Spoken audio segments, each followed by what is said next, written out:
प्रिय दर्शकों नमस्कार। विश्व ज्योतिष में आपका स्वागत है। दर्शकों, मैं आपका बड़ा धन्यवाद देना चाहूंगा कि आप मेरे वीडियो बड़ी उत्सुकता से देख रहे हैं। आशा करता हूं आगे भी आप इसी उत्सुकता से देखते रहेंगे। आज के इस महत्वपूर्ण वीडियो में हम आपका बहुत ही एक अच्छा मार्गदर्शन करने जा रहे हैं। देर तक लास्ट तक बने रहिए, आपको वीडियो देखने में बहुत आनंद आएगा और ज्ञान की वृद्धि भी होगी। दर्शकों, जैसा कि आपने कभी कभी ब्रह्मांड में देखा है, ग्रहों की स्थिति कुछ इस प्रकार बनती है, मंगल राहु का अंगारक योग हो जाए और गुरु भी पीड़ित हो जाए, जैसे कोरोना टाइम में बनी, या कभी कभी महामारी आती है। ये ऐसे प्रकोप आते हैं मंगल और गुरु जब अशुभ स्थिति में फंस जाते हैं और राहु केतु शनि का साम्राज्य हो जाता है, क्योंकि मंगल सेनापति है और रक्षक है और देवगुरु आशीर्वाद देने वाले हैं। जहां दृष्टि डालेंगे वहां पर शुभ शुभ होता है। ठीक इसी प्रकार हमारे दूसरे गुरु जो दैत्य गुरु हैं वो शुक्रदेव हैं। शुक्रदेव जब सूर्य के साथ अस्त होते हैं, वो लगभग 15 दिन तक, या वक्री हो तो थोड़ा सा ज्यादा भी, इस तरह से जब वो अस्त हो जाते हैं तो उस समय पर जब किसी प्राणी का जन्म होता है तो वह सुख से संबंधित परेशानियों को भोगता है। ऐसा ही एक समय जो हमारे समझ में आया, उस समय में मेरे पास 2-3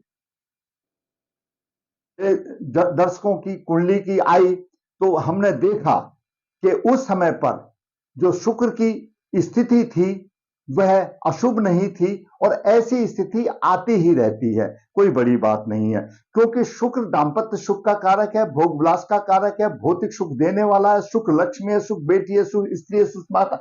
शुक्र के बिना, जैसा मैं बताता हूं, जीवन निरर्थक है। तो ऐसी स्थिति कभी कभी ब्रह्मांड में बनती है। उस स्थिति को मैं आपको अवगत कराऊं। 30 अक्टूबर 1978 से 16 नवंबर 1978 तक शुक्र अस्त रहा, और शुक्र की ऐसी स्थिति रही, अस्त भी रहा और शनि का भी प्रभाव रहा। एक तो अस्त, सूर्य का तो प्रभाव है ही, उसके बाद शनि का भी प्रभाव हो गया। ऐसी विकट समस्याएं उस समय पर हुई, और खास तौर से जब शुक्र अस्त रहा और सूर्य के साथ उसकी अष्टम भाव में स्थिति बनी, शुक्र और सूर्य की अष्टम भाव में स्थिति बनी, और शनि का प्रभाव उसके ऊपर रहा किसी भी दृष्टि का, तो शुक्र के ऊपर 2 पाप ग्रह का प्रभाव आ गया। और उस समय पर जब तक शुक्र अस्त रहा, उस समय पर भी जो प्राणियों को जन्म मिला, अपने पूर्व जन्म के कर्मों के हिसाब से उनके कहीं ना कहीं शुक्र के दाम्पत्य जीवन में मधुरता की कमी आई। और जो अष्टम भाव में जो आया, उस समय का हमने वर्किंग किया है, उस समय मीन लगन की कुंडलियां बनी, और शुक्र जो है तुला राशि में था। शुक्र तुला राशि में था और सूर्य भी तुला राशि में नीच का था, और शुक्र अस्त था और शनि की दृष्टि रही। यह स्थिति लगभग 31 अक्टूबर से 16 नवंबर तक रही। जैसे जैसे सूर्य और शुक्र के अस्त बढ़ते गए, आस्था उसकी बढ़ती गई, जब, क्योंकि तकरीबन हर महीने के मध्य में 15-16 के आसपास, 13-14 के आसपास सूर्य राशि परिवर्तन कर देता है। तो 16 नवंबर के बाद अंदाजा मान लो सूर्य ने वृश्चिक राशि में चला गया और शुक्र का पीछा छोड़ दिया, ऐसा मान करके आप चलिए। तो मेरा कहने का मतलब है, यह स्थिति 78 नवंबर में आप मान के चलिए फर्स्ट वीक से, और करीब 15 नवंबर तक ये रही। 2-3 उसी के बीच में बुध ने भी राशि परिवर्तन कर दिया। बुध भी तुला राशि से वृश्चिक राशि में आ गए। तो उस समय की जो कुछ स्थिति ऐसी बनी, जहां बुध सप्तमेश बना और सूर्य और गुरु की अष्टम भाव में स्थिति बनी, वह बहुत ही कष्टदायक स्थिति बनी ऐसे लोगों का जो कि जन्म हुआ उस पीरियड में। वो कोई सारा पीरियड खराब नहीं था। जैसा कि मैंने बताया कि अष्टम भाव में उस समय के आप मान के चलिए कि जो मीन लगन जिसका भी बना, फर्स्ट वीक नवंबर से 16 नवंबर 78 तक जो मीन लगन में भर्ती हुए, मीन लगन में जो जातक पैदा हुए, उन सबको उस परेशानियों का बोझ झेलना पड़ा। शुक्र के अशुभ स्थिति के कारण शुक्र पीड़ित हो गया शनि और सूर्य से। आज के लगन कोई भी हो, शुक्र और सूर्य की अष्टम भाव में स्थिति और शनि का प्रभाव। दूसरा, वृश्चिक राशि में मंगल और बुध और गुरु उसको कहीं से भी देखे। वृश्चिक राशि में मंगल अगर गुरु की दृष्टि है तो बहुत विद्वान बनता है, माता पिता का भक्त बनता है, धनवान और राजा के समान ऐश्वर्य बनता है। वहीं पर वृश्चिक राशि में बुध हो तो धनवान, बुद्धिमान और हुकूमत करने वाला बनता है। आज हमने जो तिथि पकड़ी है 8 नवंबर 78, 8 नवंबर 78 को वह जातक जो पैदा हुआ, इसके साथ साथ हमारी और भी कई जातकों की आई कुंडली, लेकिन हमने 8 को पकड़ लिया। यह जातक एकदम फर्स्ट क्लास गजटेड ऑफिसर है, सम्मान की कोई कमी नहीं, धनी की कोई कमी नहीं, भगवान के प्रति श्रद्धा, उच्च शिक्षा सम्मान में कमी नहीं, धनी परंतु दाम्पत्य सुख नहीं। ऐसी कुंडली पर आज हम विचार करते हैं। जातक का जन्म 8 नवंबर 78 को हुआ, बुधवार शुक्ल पक्ष नौर नक्षत्र धनिष्ठा चरण 3 में था। जन्म के समय मीन लगन उदय हुआ, 23 डिग्री थे। लगन में केतु 0030 डिग्री लेकर विद्वान है। लग्नेश उच्च, पंचम भाव में गुरु उच्च राशि में है, छठे भाव में शनि शत्रु राशि में है और सप्तम भाव में राहु 0030 डिग्री विराजमान है और अष्टम भाव में तुला राशि में नीच का सूर्य 22 डिग्री लेकर विराजमान है। वहीं पर शुक्र 21 डिग्री लेकर विराजमान है। शुक्र सूर्य से अस्त है। नवम भाव में मंगल अपनी राशि में 11 डिग्री विराजमान है, वहीं पर बुध 13 डिग्री लेकर विराजमान है और द्वादश भाव में चंद्रमा रहा। मीन लगन हमेशा ईश्वर के प्रति श्रद्धा होती है, धर्म पालक होते हैं, अस्थि सेवक होते हैं और पंचम भाव में उच्च राशि में है। लग्नेश पंचम भाव में उच्च राशि में है, संतान, बुद्धि, शिक्षा, वाणी का धनी, भाग्य की उन्नति, क्योंकि भाग्य की उन्नति भी कर रहा। और दसम भाव का स्वामी त्रिकोण में है, केंद्र का स्वामी त्रिकोण में है, सरकार में साझा और सरकार में एक गजटेड अधिकारी, एक अधिकारी के रूप में हुकूमत देने वाला ऐसा बंदा सप्तम भाव का, दसम भाव का स्वामी उच्च राशि में पंचम भाव में है। सम्मान की कोई कमी नहीं, हुकूमत, इसको राजयोग बोला गया है, बहुत अच्छी किस्म का राजयोग है। ऐसा जातक माता पिता का भक्त होता है। सूर्य की बात करें, सूर्य छठे भाव का स्वामी है और यहां पर अष्टम भाव में है। सूर्य छठे भाव का स्वामी है, अष्टम भाव में है, शनि से पीड़ित है। उस दूसरी स्थिति में विपरीत राजयोग भी बनता है, लेकिन हमको राजभोग इतना नहीं चाहिए, हमको जातक को चाहिए दाम्पत्य सुख, उससे विचार करते हैं। विपरीत राजयोग बनता है, बाकी कुंडलियों में बना है, बार बार उसी को क्या पता, लेकिन स्थिति तो यहां देखने वाली बात है। शुक्र नीच राशि में है, घोर कष्ट, शत्रुओं द्वारा परेशानी, ननिहाल पक्ष कमजोर, पेट में विकार और धन और कुटुंब का सहयोग, क्योंकि उस दृष्टि से देख रहा है। चंद्रमा पंचम भाव का स्वामी द्वादश भाव में, खर्च का अधिक। चंद्रमा और गुरु का सटाष्टक योग है, संघर्ष में जीवन। मंगल की बात करें, मंगल नवम भाव में अपनी राशि में है और द्वितीय भाव का भी स्वामी है, धन की कोई कमी नहीं और भाग्य बहुत उज्जवल है। भगवान धर्मात्मा, यशस्वी, चतुर्दृष्टि से खर्च भाव को दे, खर्चा और माता पिता आदि का सबका सुख मंगल को मिलता है। बात करते हैं बुध की। बुध चतुर्थ भाव का स्वामी है और सप्तम भाव का स्वामी और नवम भाव में है। जीवन साथी अच्छा होगा, सुखी होगा, पराक्रमी होगा, सब कुछ होगा, क्योंकि समझदार होगा, क्योंकि बुध सप्तमेश है।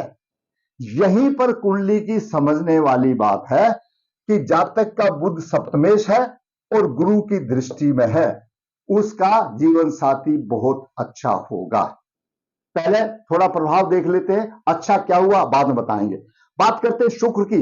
शुक्र कुंडली में तीर्थ भाव का स्वामी है और अष्टम भाव का स्वामी है। शुक्र विवाह का कारक है, शुक्र दाम्पत्य सुख देने वाला है और पुरुष के लिए विवाह का कारक भी शुक्र बोला गया है और दाम्पत्य सुख देने वाला गुप्त अंगों का बिना शुक्र, जिसका शुक्र अच्छा है उसका जीवन अच्छा है। शुक्र यहां पर सूर्य से अस्त है, अष्टम भाव में सूर्य से अस्त है, अपने ही घर में अस्त है सूर्य। शुक्र अस्त है, सूर्य का प्रभाव है। शनि का भी प्रभाव शुक्र के ऊपर है। ज्योतिष का एक बहुत ही बड़ा सूत्र है कि सूर्य, शनि और द्वादश भाव का स्वामी राहु और राहु अधिष्ठ राशि का स्वामी, ये 5 ग्रह जहां 2 या 2 से अधिक प्रभाव दे देते हैं तो प्रतिकता दे देते हैं। शनि द्वादश भाव का स्वामी भी है, शनि 6ठे भाव में शत्रु राशि में है और मीन लगन के लिए अकारक है। शुक्र सूर्य से अस्त है, पूर्ण प्रभाव है सूर्य का। तो मैंने पहले भी आपको बताया कि तलाक आदि में 50% से ज्यादा सूर्य की भूमिका होती है। शुक्र पर सूर्य का भी प्रभाव है और शनि का भी प्रथाजनक प्रभाव है। यहां पर शुक्र पर प्रभाव है, यहीं से लीला शुरू होती है। शुक्र जब शुभ प्रभाव में हुआ तो ऐसे जातक की लगभग सगाई से लेकर के 3 बार शादियां हुई। 1 बार सगाई छूट गई और 2 बार घरवाली चली गई। आती भी जल्दी है, जाती भी जल्दी है। वो भी कारण सुनो। जब शुभ समय आता है, गुरु सप्तमेश बुध को देख रहा है। गुरु की दृष्टि बुध को देखने, गुरु लग्नेश है और बुध सप्तमेश है। अच्छा चरित्रवान है लड़का, अच्छा उसको धर्मपत्नी मिलती है, अच्छी स्त्री मिलती है। बुध की जब भी दृष्टि में जब गोचर में आता है तो गुरु बुध को देखता है, उसको सहचरी देने की कोशिश करता है। सहचरी आ जाती है, जैसे ही शुक्र का अशुभ प्रभाव आया तो सहचरी चली जाती है और आई और चली गई। अब आज की तारीख में ऐसा है कि 22 और 45 साल की आयु हो गई, 2-3 आई और 2-3 चली गई। आज के घर में उसमें कुछ नहीं है, खुद ही खाना बनाता है और रहता है। दूसरी तरफ सम्मान की कोई कमी नहीं, राजपति अधिकारी है। लेकिन यह ग्रह योग ये कैसा है, मैंने पहले भी वीडियो में बताया था। शुक्र और सूर्य की युति अष्टम भाव में परेशानी वाली बात होती है, द्वितीय में परेशानी वाली बात होती है, लगन में, सप्तम में परेशान। ये अष्टम भाव में सूर्य शुक्र की युति अस्त में मिल गई, शनि का भी प्रभाव हो गया। गुरु बुध को देख रहा है, सप्तमेश है बुध को, वो गुरु कोशिश करता है उसका घर बसाने की और शुक्र और शनि कोशिश करते हैं उसको घर से बाहर निकालने की। स्थिति इसी तरह से रही कि आज जातक जैसे थे वैसा है।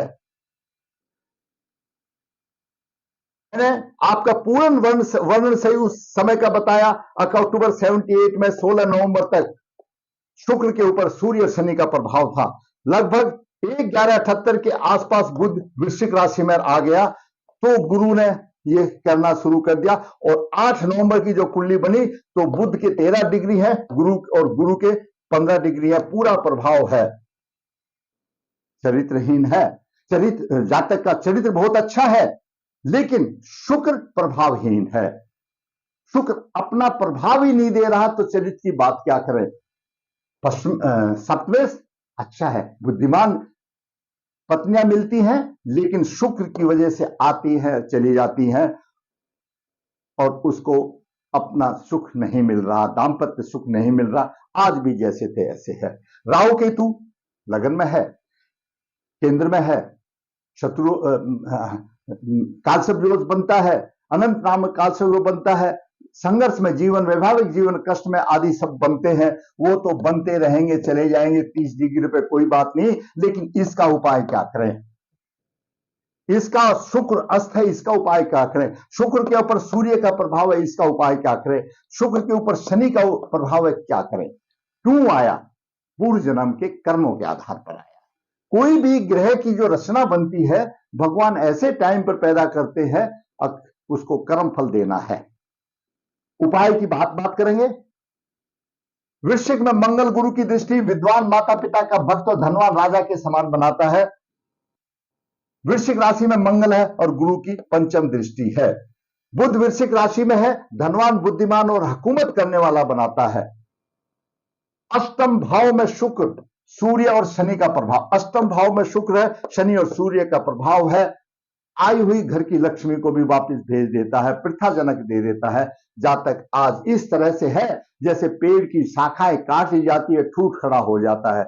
आप अंदाजा लगा के देखिए कैसे कर्म रहे होंगे। बात करते हैं दर्शकों, फल देना तो प्रभु के हाथ में है, लेकिन हम इस धरती पर आए, हम थोड़ा सा कर्म कर ले, शुरू में ही कर ले, अपने लाइफ की शुरुआत में ही कर ले, तो उम्मीद की जा सकती है कुछ हो। लेकिन आप करने से, मेरे करने से कुछ नहीं होगा। वो होगा तभी जब भगवान कराएगा, उसका सहारा होगा। उसकी प्रभु की इच्छा के बिना पत्ता नहीं मिलता। वो किसी ना किसी से माध्यम से ऐसे बनाता है, जिसको ऊपर उठाना है तो उठा देता है, नीचे गिराना है तो गिरा देता है। वो नाप तोल लेता है कि इसके कर्मों का फल कब पूरा हो गया, उसी टाइम पर उसका निवारण देता है। कौन पितृदोष है, पितृदोष निवारण करना चाहिए। सूर्य को रोजाना उदय होते को आराधना करनी चाहिए, आदित्य स्रोत का पाठ करना चाहिए। जितनी भी सूर्य की उपासना की जाए वो अच्छी है, ताकि शुक्र का पीछा छोड़े।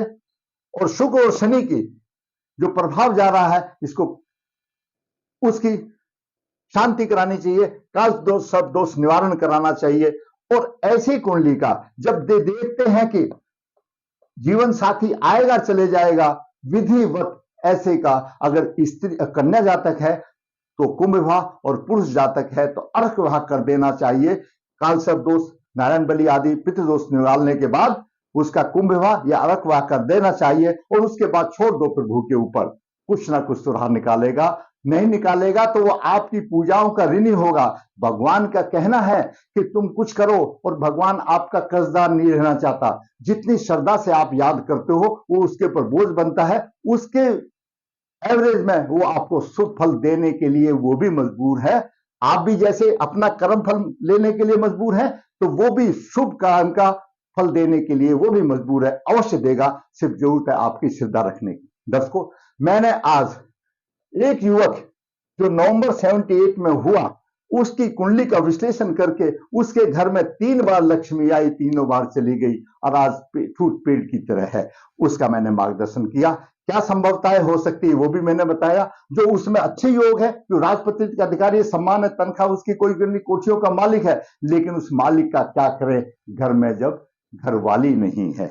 असली चीज तो वो है। दर्शकों, मैंने मार्गदर्शन किया। अगर आप समझते हैं, आपका मार्गदर्शन हुआ, तो फिर मैं कहूंगा कि मेरा वीडियो आप लाइक करें, शेयर करें। और जिसने मेरा चैनल सब्सक्राइब नहीं किया, चैनल सब्सक्राइब एक मोबाइल से एक ही बार होता है। आप उसको बार बार कर देते तो ऊपर नीचे डिसब्सक्राइब हो जाता है। वो सब्सक्राइब करें ताकि आपको नोटिफिकेशन मिले और आप मेरा अगला वीडियो सबसे पहले प्राप्त करें। दर्शकों, फिर कहूंगा, ऋषि ज्योतिष वह ऐसा पेड़ है यहाँ पर काल सर्प दोष, पितृदोष की पूजाएं नर्मदा जी के तट के नजदीक की जाती है। नर्मदेहर जो इच्छुक का संपर्क कर सकता है। ऋषि ज्योतिष ऐसा पेड़ है जहां पर पत्रिका के 20-25 पेज लिख करके हाथ से लिखकर मार्गदर्शन किया जाता है, जो आपको फायदा उठाने की। ऋषि ज्योतिष ऐसा पेड़ है जहां पर कन्या के लिए गुण मिलान की प्रक्रिया बिना किसी शुल्क के भेजी जाती, ताकि जातक का राह आसान हो। जरूरत है आपको फायदा उठाने की। अंत में फिर कहूंगा कि आपको मेरा वीडियो अच्छा लगा है तो आप लाइक करें, शेयर करें, सब्सक्राइब करें। धन्यवाद।